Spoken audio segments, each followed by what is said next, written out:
appointing a Chinese businessman as CNN Philippines.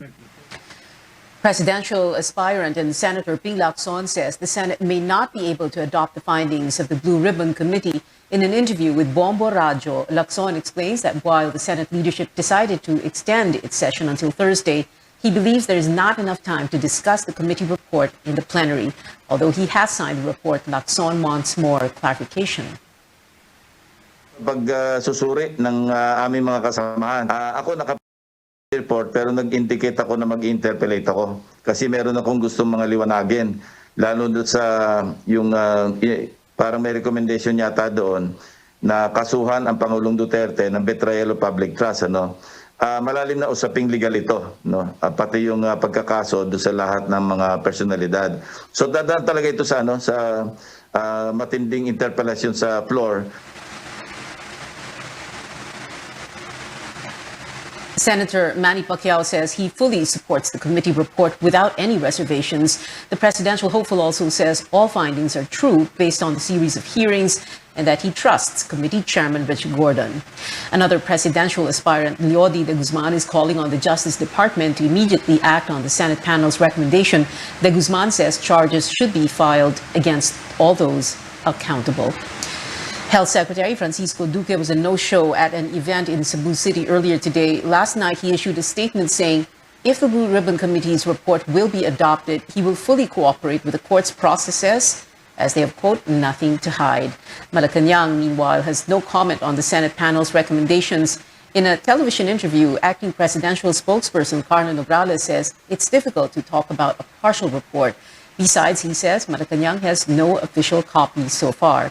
But Nograles notes the president has repeatedly told senators in his regular Talk to the People program to file charges against anyone. He adds the president is not protecting anyone.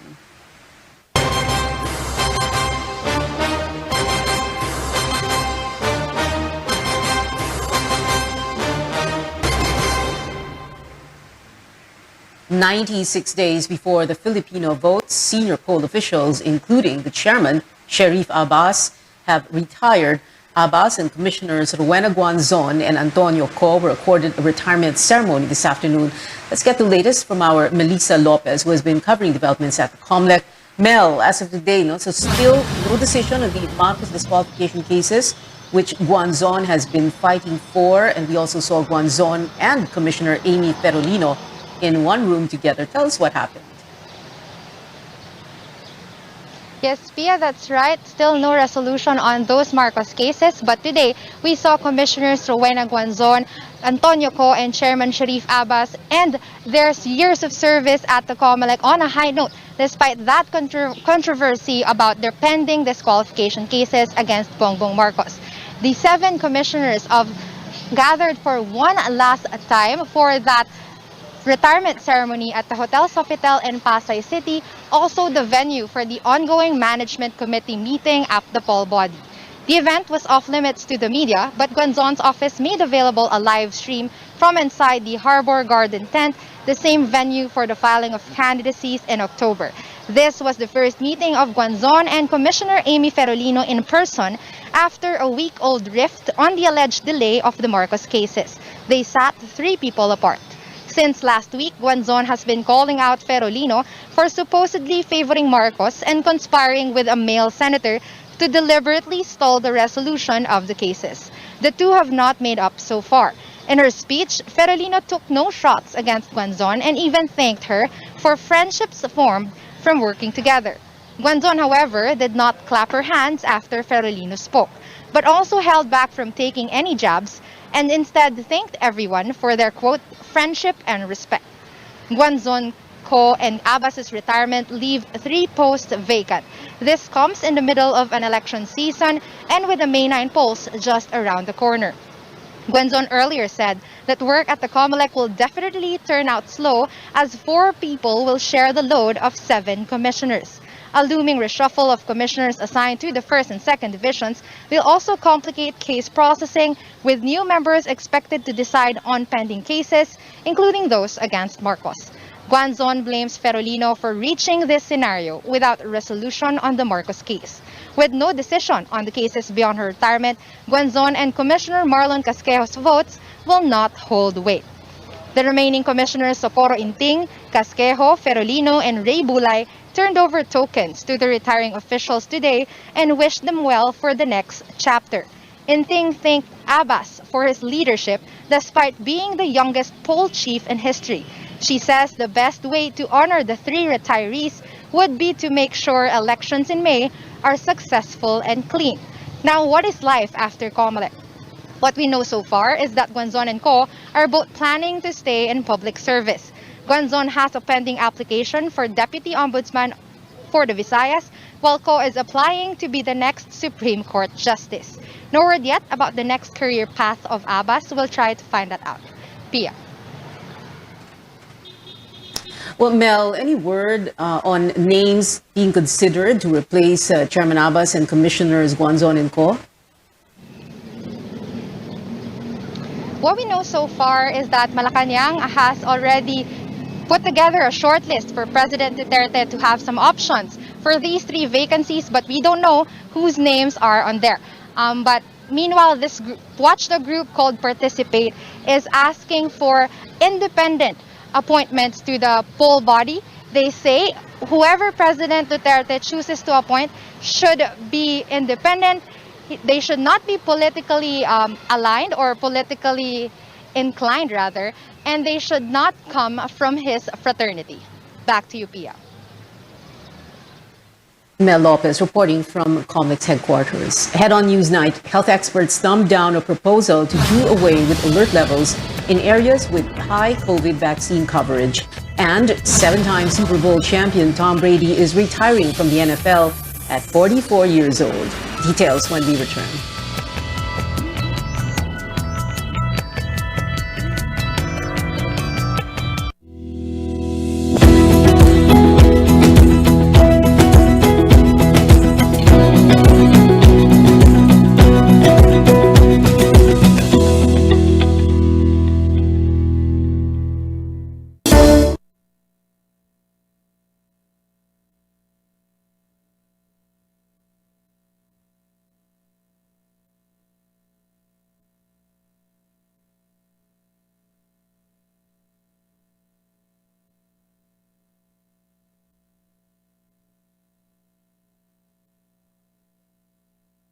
Isyu ng bayan.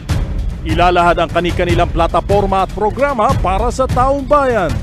Sama-sama nating kilatisin ang mga kandidatong tumatakbo sa pagkapangulo. Inimbitahan ang 6 sa kanila. Sino nga ba ang karapat-dapat na mamuno sa bansa? Panatas sa Bayan, the KBP Presidential Candidates Forum. Hatid sa inyo ng buong puwersa ng kapisanan ng mga broadcaster ng Pilipinas. Moderated by Karen Davila from ABS-CBN and Rico Hizon from CNN Philippines.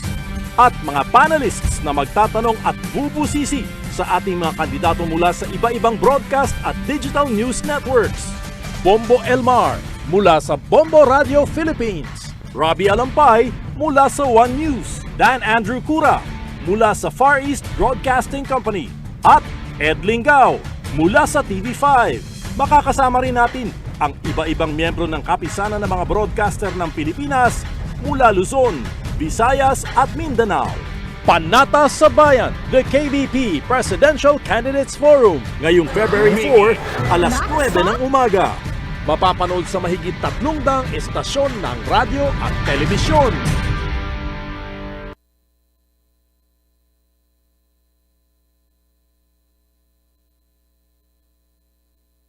Lagpasan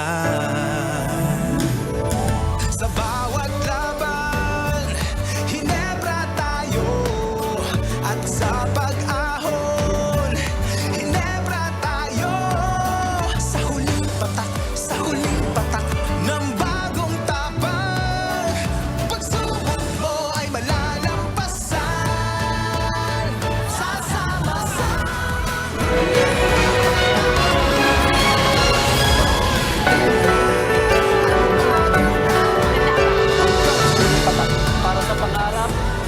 Welcome back to Newsnight, where we go above and beyond the headlines. Hanggang sa uling patak para sa One Metro Nation.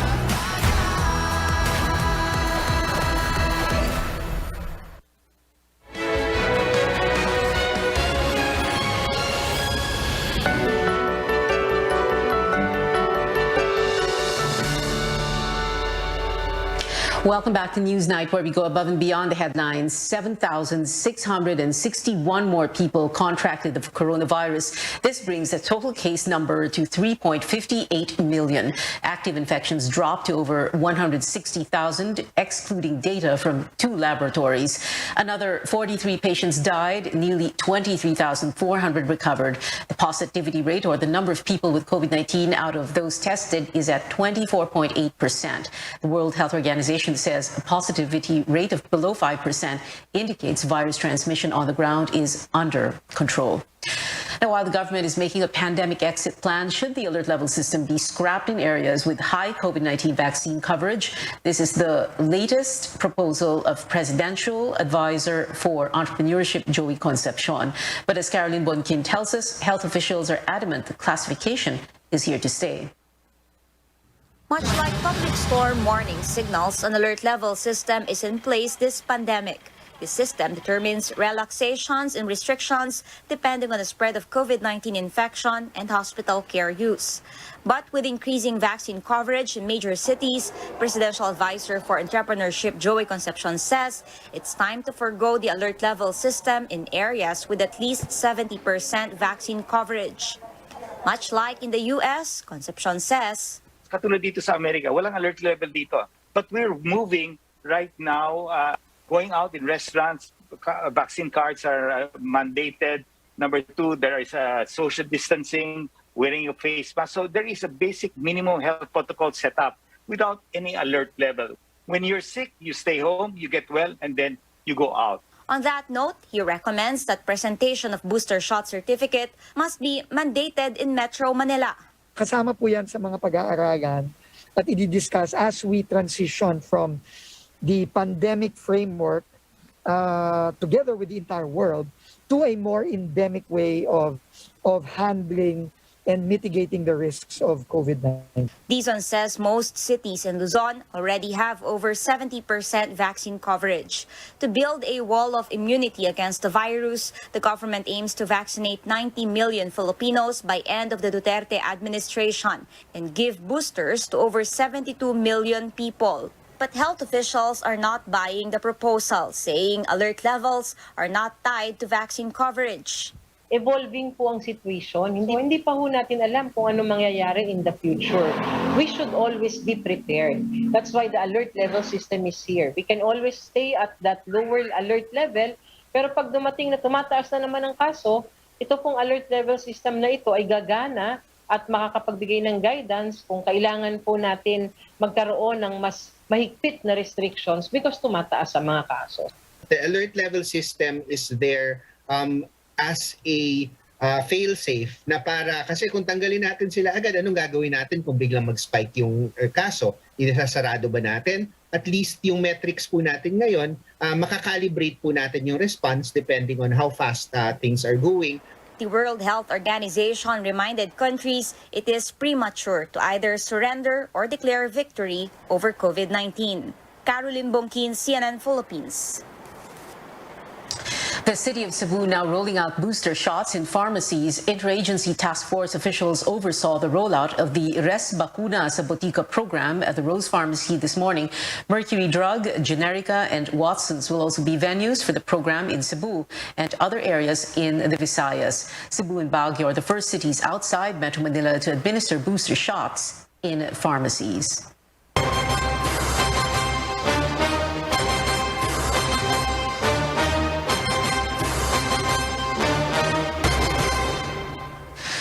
Preparations for the May 9 polls continue with just 3 months before voting day. This morning, COMELEC handed over the flash drives kept inside silver and black metal boxes to the Bangko Sentral for safekeeping. These contain the source codes that will run the May 9 automated polls. The BSP Vault has been the designated storage of the software codes since the shift to automated elections in 2010. Go to the basement. Only the BSP can open that vault. So COMELEC cannot enter that without the BSP. But once you enter that vault, that particular compartment where the AAS source codes are stored can be opened only by COMELEC. And It would be the executive director who has that key. The key, that's a dual padlock, the key to that. And then you have a combination lock, which is also under the sole responsibility of the COMELEC. The flash drives will remain inside the BSC vault until 2028 unless pulled out by the core body. An update on some presidential aspirants 96 days before the Filipino votes. Former Senator Bongbong Marcos denies his camp is secretly meeting with another vice presidential aspirant, Senate President Tito Soto. Now, this comes amid rumors Marcos's wife Liza is supporting Soto and not Davao City Mayor Sara Duterte. Marcos also rejected claims Liza sees his running mate as a threat in case their tandem wins the elections. A group of more than 70 women local government officials supports the presidential bid of Vice President Leni Robredo. The Pinunong Pinay Power says Robredo is a true servant leader, untainted by any allegation of corruption. Senator Ping Lacson offers two possible solutions to mitigate rising oil prices. In an interview with radio station DZRH, he said the country can either revisit provisions on fuel excise taxes under the train law or venture into a joint oil exploration in the West Philippine Sea. Position ko, basta't 60-40 at sumasang-ayon sa ating saligang batas, dapat payagan lang natin. Not necessarily China, maski anong bansa na po pwedeng pumasok sa joint exploration. Sa ngayon, ang alam ko, pumapagi yung China doon sa 60-40, meaning 40% lang sila. Sa akin, symbolic yun. Ba't hindi na natin papayagan? Pagka sila sumang-ayon doon sa ating saligang batas na sa joint exploration, yung joint endeavor, no? At 60-40, ibig sabihin, sa akin, subliminally, kinikilala nila sa atin yun. Manila Mayor Isko Moreno says it's time for the government to regulate gambling activities. He notes the government should stop treating casinos like state-owned corporations and instead allow the private sector to create more gambling opportunities legally. Currently, the Philippine Amusement and Gaming Corporation, or PAGCOR, regulates select gaming industries and helps provide income for various government programs. CNN Philippines has reached out to PAGCOR for a response to Moreno's remarks. Social media now playing a bigger role in the elections, but media practitioners warn the public should be on alert against disinformation. Stanley Gahete filed this report. If you happen to swipe on messages about candidates on your device, fact-check once, twice, even 3 times. A Senate hearing on campaign messaging and social media points out how disinformation has been spread widely through a sequence of instructions called algorithm. Misinformation or disinformation can be both positive messaging or negative messaging. Unfortunately, the trend persists despite the efforts that have gone into curbing disinformation. UP Professor Yvonne Chua says hate speech and praises online have been directed at 2 presidential aspirants based on research. Majority of those are directed against presidential candidate and Vice President Leni Robredo po. So marami po talaga. Every week po, she is the biggest victim of disinformation or negative messaging po. We see substantial, also significant volume of false or misleading claims about the presidential candidate Ferdinand Marcos Jr., in which case these are largely positive or in his favor, seeking to promote him. A separate research released by UP states information on Facebook, Twitter, and YouTube has resulted in the creation of different social media communities based on interest and election issues. By using a number of tools, researchers have found out that this information comes from related networks of social media accounts. It is the power to set agenda, to set trends, to set conversation topics. It's the conditions of the platform that makes us susceptible to manipulation. In the same hearing, columnist John Nery describes this information on social media as democratic erosion, and voters should be on alert against such content. Scholars like Cheryl Ruth Soriano and Fatima Gao have discovered the virtual infinity of quote-unquote fake news and other forms of disinformation and so-called gray content may actually be classifiable into just a handful of messaging themes. Society as a whole, the government included, has a responsibility to minimize the harm that social media platforms enable or cause. Media practitioners say stakeholders should unite against disinformation on social media by fact-checking information to help voters make an informed choice. Stanley Guete, CNN Philippines. Up next on Newsnight, football legend Tom Brady announces his NFL retirement. Find out how celebrities are reacting to the news. Plus, players of a PBA team are set to play for Gilas Pilipinas in the FIBA qualifiers this month. Details after a short break.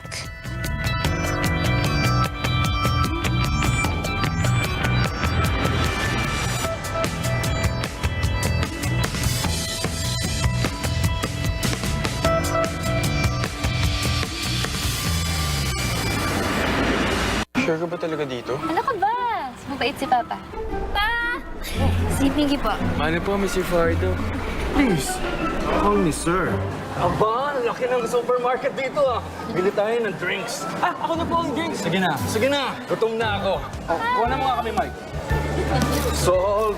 Paano? Pabiyahe pa tayo. Sir, hatid ko na po kayo. Central Hub yan. Develop na tong part ng Tarlac ah. Sir, sagot ko na po ito. Tingin mo sa akin. Cheap? Sir, hindi po. Joke lang. Sir, pwede na po ako. Thanks. Next time ulit. Miggy. Max fun! Woo!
To CNN Philippines, football superstar Tom Brady is saying goodbye to his NFL career after over 2 decades in the league. Following days of speculation, the 44-year-old quarterback announced his retirement on social media. It reads in part, quote, "I have loved my NFL career, and now it is time to focus my time and energy on other things that require my attention," unquote. Brady also thanked his team, his family, and his supporters, among them a number of celebrities who have gone online to congratulate Tom. Dwayne "The Rock" Johnson commented on Brady's post saying, quote, "Go enjoy the next chapter."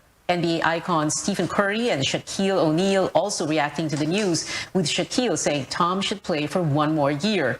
Former baseball player Alex Rodriguez left a comment calling Tom the GOAT, or the greatest of all time. And back here at home, we might see some players from reigning PBA Philippine Cup champion TNT Tropang Giga join the national men's basketball team this month to fill gaps in the Gilas pool.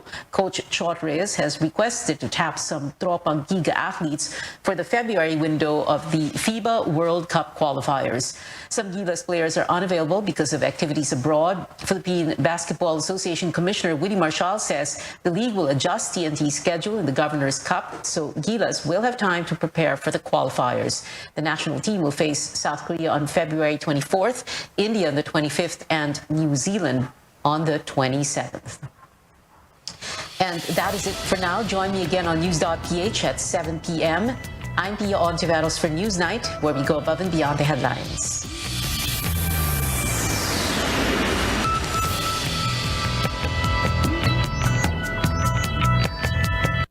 This program is brought to you by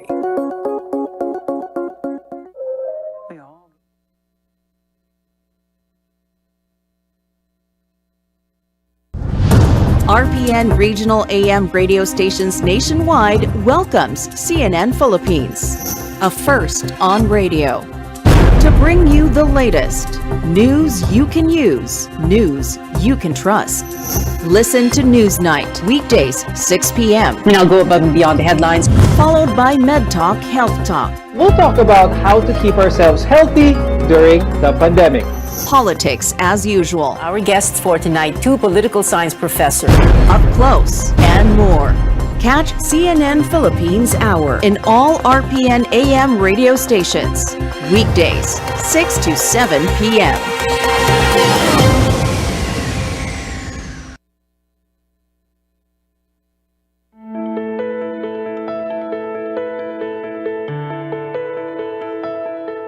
For many of us, we never really think much about our gallbladder, like we do our heart or the liver. But the gallbladder has a very important role in our digestive system.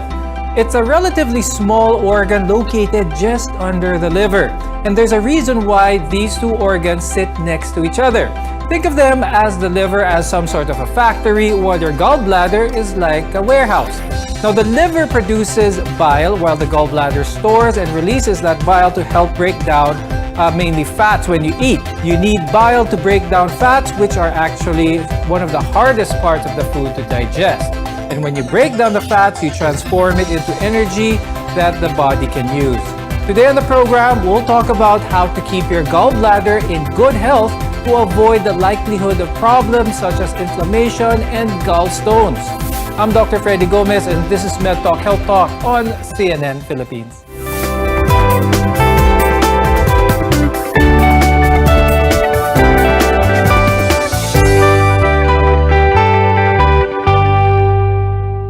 The gallbladder is a key component of our digestive system, and our guests are here today to tell us more about how it works, what it's for, and why we need to ensure that our gallbladder is healthy. With us is Dr. Catherine Te. She's the Chief of Hepatobiliary and Pancreatic Center in Makati Medical Center and the President of the Philippine Hepatobiliary Surgeons. Also with us is Dr. Ira Inductivo Yu. She is a gastroenterologist from National Kidney and Transplant Institute and Diliman Doctors Hospital and the President of the Philippine Society of Gastroenterology. Now, when someone eats fatty food, your gallbladder receives a signal to react. I'll start first with Dr. Kathy. How does it all work? Please explain to our viewers yung basic functions ng ating gallbladder o ating abdo. Well, technically, the gallbladder is a storage. It's a reservoir. You know, it stores the bile because the bile is secreted in the liver, and then it is 80% of it is stored in the gallbladder. Once we eat, there is some signal that is sent to the gallbladder to stimulate it, and then it will send the bile or push the bile down into the biliary tract to bring the bile down to the intestines for digestion, to help in the digestive process. So technically, it's just a reservoir. But bile has other functions as well. Dr. Ira, let's talk about that next. Some of the other functions ng bile natin. The bile also facilitates digestion of other nutrients, and particularly when it comes to vitamins, it facilitates the digestion and absorption of fat-soluble vitamins like vitamin A, D, E, and K. Now, we keep hearing time and time again to eat healthy, and here are more reasons why. Because certain foods can actually protect and promote a healthy gallbladder. Dr. Kathy, pag-usapan naman natin, what are these gallbladder-friendly foods naman? We know that we need to have a good diet, a balanced diet. And basically, everything that is less fatty will be healthy for the gallbladder. Because when there is an imbalance in the amount of fat, for example, cholesterol, and then the bile salts, when there is a difference in the concentration, that's when gallstones develop. And therefore, foods that are less fatty are the ones that are healthy to the gallbladder. Okay. So that's in a general sense, no? Right. But there are some certain kinds of food, for example, fish, sardines, leafy vegetables, and these are very good food for the gallbladder. Now, when you look at the list that was shown to you, you can see a variety of protein and vitamin-rich food. And these are a mix of food items that can also make you enjoy your meals at the same time. Now, fruits and vegetables are especially full of nutrients as well as fiber. So incorporate these into your diet, not just to keep the gallbladder healthy, but they're good for the overall health of your body. Now, Dr. Ira, pag-usapan naman natin yung mga food items na pwedeng mag-increase ng likelihood ng mga problema sa gallbladder. So what are some of the foods that our viewers should avoid naman? Anything that is very high in fat, anything that is very high in oil, the processed foods, we should try to avoid them. Avoiding this type of food will decrease the likelihood for patients to have gallbladder stones or gallbladder sludge. And if it so happens that you already have the stones there, if you try to avoid, again, oily processed foods, there is now a decreased likelihood for you to have inflammation of your gallbladder. So stay away from them. Stay away from eating too much lechon and sisig, and try your vegetables and fruits. So even if there's a fiesta and the Christmas break is coming, try to control the urge to divulge too much, to indulge yourself too much on fatty foods. Ultimately, we want to avoid gallbladder problems such as gallstones or the inflammation of the gallbladder, and our food choices can make or break that situation. So how do we treat these various conditions? We'll find out when we return. So stay with us on MedTalk Health Talk, only here on CNN Philippines.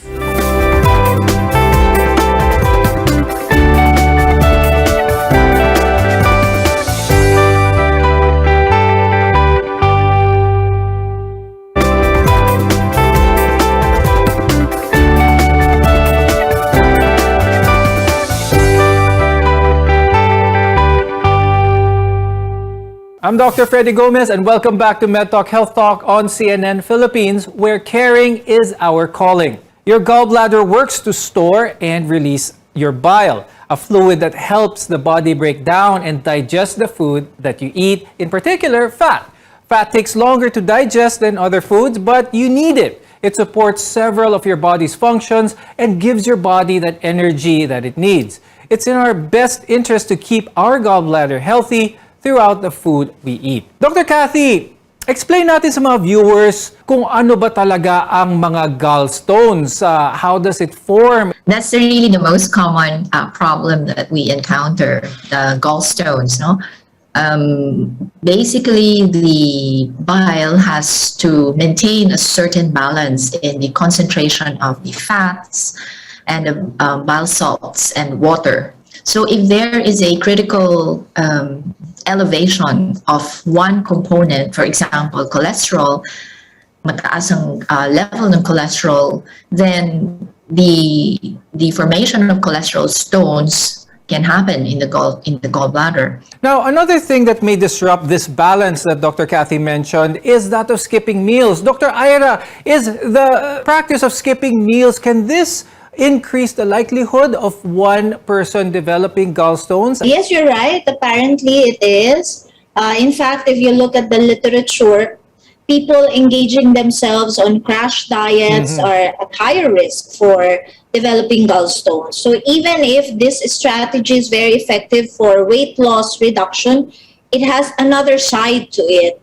And that's what we do not want. If you indulge yourself in too fast weight reduction, in too prolonged intermittent fasting, in the long run, you might end up with gallbladder sludge. Gallstones themselves are not necessarily the problem, and if they're not bothering you, most of the time, they don't need to be surgically removed, but they may not go away on their own. That's why I'd like to ask Dr. Ira, for those who may be concerned that they already have bile stones, is it proper for our viewers to probably, even though they don't feel any symptoms, to have a check with their doctor if they do have beginning gallstones? Is this something that they should be worried about? Yeah, definitely yes. Okay, anything that is not supposed to be in the body should be treated and should be seen by a doctor, and that would include your gallbladder stone. In fact, these stones, even if they are there, patients should be advised properly on how to prevent inflammation of the gallbladder and what to do if ever inflammation occurs. Now, there are certain patients that should be looked into more closely because these are patients that might develop more severe complications of gallbladder. And this basically would include the diabetic patients and the elderly patients, and even patients who are on chemotherapy or immunosuppressants because they have higher tendency for infection to set in. So these are the patients that we should be looking more intently. Now, Dr. Ira, you mentioned quite a few other comorbid conditions, ano, ibang mga sakit like diabetes for one. Another question is, namamana ba itong mga gallbladder stones? There are some risk factors that have been identified that would increase the risk for gallbladder inflammation when a stone is present. And this would include, first and foremost, the age. Apparently, the older you get, the higher your tendency to have cholecystitis or gallbladder wall inflammation. And they usually ascribe it to an increase in biliary cholesterol secretion in the bile, and the fact that as you age also, unfortunately, the gallbladder emptying time is also lessened. So if you try to connect these two factors together, then there you go, you have a higher tendency for cholecystitis. Now, some also would say that if you had a prior history of a stroke or a cardio or a cerebrovascular disease, you have a higher tendency for cholecystitis. But the connection and the reasoning behind it, although not fully elucidated, is there. So I think these are the people that you should again intently monitor for signs and symptoms of gallbladder complications. Could you share with our viewers what are some of the usual warning signs that someone may have a gallbladder that needs immediate medical or surgical treatment for that matter? Unfortunately, most of our patients with gallbladder, they don't feel anything bad. In fact, a lot of them, they will just have it incidentally diagnosed during a general checkup. However, for those who develop symptoms, the usual complaint is bloatedness, or they have this heavy feeling in the tiyan nila, mabigat, makabag. Now, for some patients, they may have pain, colicky pain on and off for several months that they will just dismiss as just having peptic ulcer disease or gastritis. Now, for the more complicated scenarios, these patients could have persistent abdominal pain. They can have even jaundice. They can have inflammation of the pancreas. They can even have sepsis because of cholangitis, okay? Now, where is the pain usually located? So naturally, if the gallbladder becomes inflamed, the pain is localized in the right upper quadrant or in the middle of the abdomen. These are the usual reasons why they go to the clinic. Okay, now Dr. Ira, as a follow-up to that, if someone feels those symptoms already, does medical treatment have a role here, or is it most often than not a surgical case by this time? If the patient comes to you already with cholecystitis, the recommendation is admit, give antibiotics, and do the cholecystectomy, ideally within the same hospital admission. Okay. The best thing here is don't wait too long. So go see a doctor when you experience any of these problems. Don't set it aside or don't think it may go away on its own. So if surgery is the only option to treat this condition, what does life look like without a gallbladder? We'll discuss this after a short break. Your health is our mission here on MedTalk Health Talk. You're watching CNN Philippines.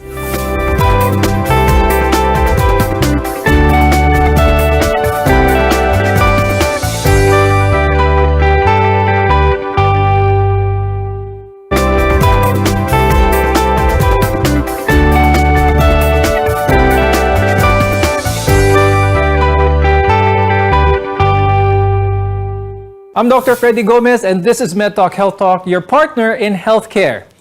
Your gallbladder can be removed if necessary. Now, people without it can live a normal and healthy life. But this means your body isn't able to store bile in your gallbladder anymore because it has been removed. And as a result, some dietary changes are recommended at first to help your body adapt. Dr. Ira, what if someone has their gallbladder removed but still continues to eat a high-fat diet? Are there any further complications that may happen? Just to remind our viewers that eating healthy is definitely a plus. Of course, it's not only the gallbladder that is affected by a high-fat diet. Remember, the liver, okay, can have fatty deposition. In fact, we should eat healthy. We have to really lessen the fat for good health. Fatty liver is now a worldwide. It's a silent pandemic. And our notion before is it's just fatty liver. It will not kill me. But the problem is it's a progressive disease. And for all we know, we might end up with a lot of liver fibrosis or liver cirrhosis. So even if you do not have the gallbladder, even if you're not concerned with gallbladder stone because there's no gallbladder to begin with, you have to take care of your liver. You have to take care of your heart. And there is also such a thing as common bile duct stone. So I think you should eat healthy. Okay, try to lessen the fatty foods. As a reminder to our viewers to always eat healthy because it will not only manage the presence of problems with your gallbladder, but with your liver, your heart, and your whole body in general. Now, I'd like to ask Dr. Kathy, when it comes to problems with the gallbladder, ang problema lang ba ay stones or can infection and inflammation also be a cause for concern when it comes to our gallbladder? And when it comes to the stones, sa gallbladder lang ba sila nakikita? That's very important for our viewers to know because the stones can cause the infection. Now, sometimes there's also what we call as a acalculous cholecystitis, where there's no stone but there's infection in the gallbladder. So these needs to be treated as well. And the stones, sometimes they're not only in the gallbladder. So if this migrates, the patient can turn jaundice. They will become yellow and they can develop fever. Ito yung tinatawag na cholangitis. So we don't want patients to develop cholangitis, which is infection within the biliary system. Now, before we go, I'd like to ask Dr. Ira, are there any tips that you could share with our viewers when it comes to not just gallbladder health, but liver health as well? Unfortunately, fatty liver is becoming one of the more common reasons now for liver cirrhosis. So we need to stop as early as possible, need to stop this bad habit of eating lots of fatty foods. Second, we need to regulate and avoid too much alcohol consumption. So if you can control your urge to drink alcohol, you have to control it right now. And then, of course, vaccinate. So we need to maximize the opportunity that we have to vaccinate ourselves and our family. We all need it. And then, of course, have your regular checkup. As physicians, we would like to see you in our clinic just for a good annual checkup. We don't like to see you with a very sick liver already. So please consult early. Dr. Kathy, is there anything you'd like to add? Any advice for the viewers before we go? Sometimes we do not take too much into account the diet of our children. And parang, oh, bata pa yan eh, pwede to. But in reality, the healthy lifestyle should start while they're young so that they develop into a good habit. Maraming salamat, hepatobiliary surgeon Dr. Catherine Tay and gastroenterologist Dr. Ira Inductivo Yu for being with us today. We appreciate your time and insights very much. I'm Dr. Freddy Gomez, and thank you for watching MedTalk Health Talk on CNN Philippines. We'll see you again next time. Stay safe.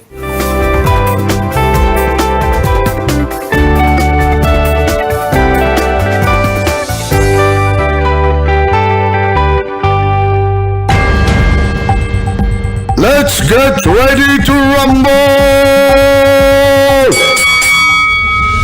DYKB, Radio Ronda Bacolod, 1404.